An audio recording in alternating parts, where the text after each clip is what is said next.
Good day, my fellow men, women, martial arts enthusiasts around the world. Yeah, that's a hell of an intro, isn't it? We are back with another round of top MMA news of the month. Except this time it's not halfway through the next month before I'm making this video. And before we get into the mix of everything, I gotta tell you, there's a lot of interesting things that happened kind of early in August and then really late into August. All the middle stuff didn't happen. Nothing really important. If you had a birthday, I'm sorry. You just didn't come across as major MMA news. But happy birthday. Now, in terms of actual combat sports news, let's start with UFC 319, Dricus du Plessis versus Khamzat Chimaev. And I'm going to be real with you, I genuinely thought it was going to be very competitive. And for the 10 seconds total time that they were on the feet with each other, it was. DDP actually hurt Khamzat twice, I think. But for the rest of the, 24 minutes and 50 some odd seconds, Khamzat just had DDP lying in a crucifix on the floor, helpless, while he just rained down shots over and over, elbows, punches. I'm sure he licked them at some point and we just didn't catch it. It was ridiculous. And while sure that means he didn't actually get a finish, he just got a decision because DDP is stupidly tough. Wow, it took so much punishment. He's still the new champ. He's the champ everyone thought he was gonna be, like 2 years ago.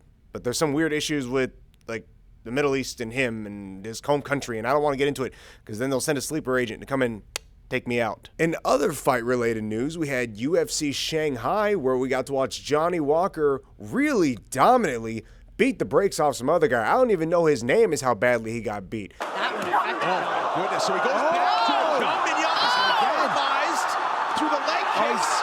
Johnny Walker is swarming now. Johnny was on a bad losing streak, or at least he had a soiled name after developing a real glass chin there for a minute, but truly showcased some awesome technique how he schooled this guy. I think it was even like a first or second round TKO. It didn't last very long at all. It was very well done, and I hope he goes on a long winning streak now. This is the return of Johnny Walker. Also, Aljamain Sterling beat Brian Ortega by a unanimous decision, which honestly, the biggest issue with that was not even the fight itself. It was that Brian looked like he was halfway unalived to make the weight for that match. The doctors probably should have looked into that before he stepped into the cage. And we also have the Misfits boxing event that took place on August 30th, which had boxing and MMA all together. And the three biggest pieces of news that are relevant from that night come in the way of Dillon Danis taking out his opponent in an MMA match in like the first 15 seconds. Absolutely schooled the guy. You actually watch him punch Dillon, and Dillon like laughed and then just went straight into the grappling and choked him. It was so unbelievably quick how just the way he got that guy out. Good for Dillon.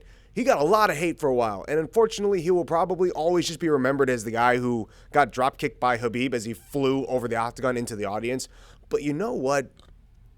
Good for him still. Good win. I hope he made a bag out of that. Tony Ferguson also made his return to combat sports after being dropped from the UFC by having a boxing match with a guy called Salt Papi, which not to be confused with a different guy named Salt something who like sprinkles salt on the food or whatever at his restaurant. He had some weird allegations like a couple years ago. No, this guy's a former influencer still, and he just decided to start boxing. Actually had a pretty decent record going against some good competition, but just oh my God, Tony Ferguson needs to start boxing and not go back to the cage. He did so amazing in this match, and a lot of people thought that the athleticism of Salt Papi would really be able to outpace him, but they forgot one thing. Tony's brain is not wired to realize when he is incapable of doing something. And since he's mentally incapable of realizing that he couldn't do something, he in fact was able to do it. TKO'd that guy in dominant fashion. I'll try and show it here if I can, or at least a couple of stills. And the last piece of news that is relevant to that night would be Darren Till fought Luke Rockhold and just flatlined the guy. And I'm looking at my notes right now, and it says that it's a Bridger weight boxing title? What the hell's a Bridger weight? And actually, I just had someone in the back who was helping me set up my camera stuff today and the lighting and all that good stuff. Give me some information, and apparently it's between 200 and 224, which to me sounds like the difference between a cruiser and the heavyweight. Big boys, big power. Good job, Till. And now on to some fun stuff, meaning not directly related to fights, but in the MMA sphere. Conor McGregor's bare knuckle boxing company BKFC had an event in which case a wild storm came through and just trashed everything.